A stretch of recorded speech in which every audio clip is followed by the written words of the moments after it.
Hello, good morning mga ka-Fuzi! Tayo magluluto ng atay balon-balunan. Nagsaing muna ako kasi kanin is life. Siyempre yung sinain ko na yun hanggang mamayang gabi yun or baka hindi pa maubos, di ba?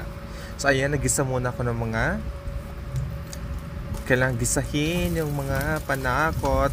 Sa waray kasi yung tawag ng condiments is panakot. Ayan, panakot. Sa Tagalog kasi iba yung panakot eh. Nananakot ka ng tao. Pero sa waray, sa Samar is panakot at mga susat, mga ganyan. Bawang, sibuyas, at saka luya. Sa Samar naman, yung luya is luya. Ang bawang is lasuna. Sibuyas pa rin. Diba? Ayun na. Ginisa ko na muna yung yung atay balon-balunan para matanggal yung lansa. Siyempre, nilagay ko na muna yung estante ko. Yung phone ko kasi dito, wala kang holder. So, nilagay ko siya.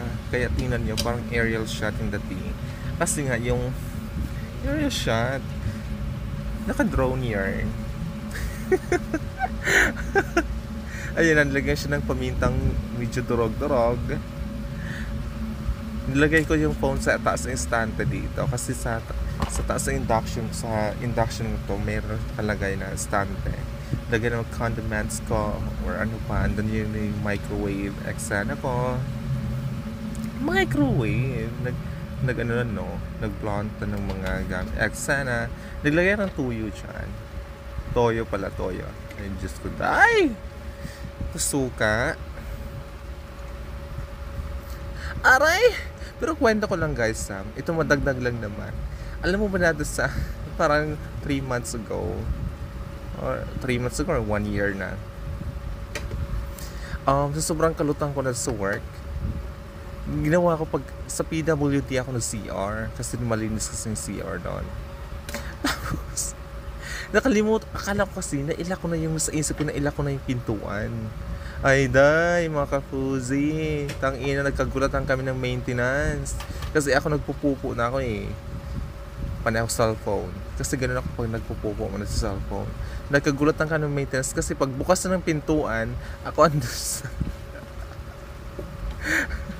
nandun ako sa bowl nakaupo sumushui. Sabi ng maintenance, ay, pasensya na sir, mag-ano ka na lang po, sa susunod maglaka po ng pintuan. Sabi ko, sorry sir, akala ko kasi nakalock yung pintuan. Kaya ayun lang guys, sarap! Diba? Andyan na yun.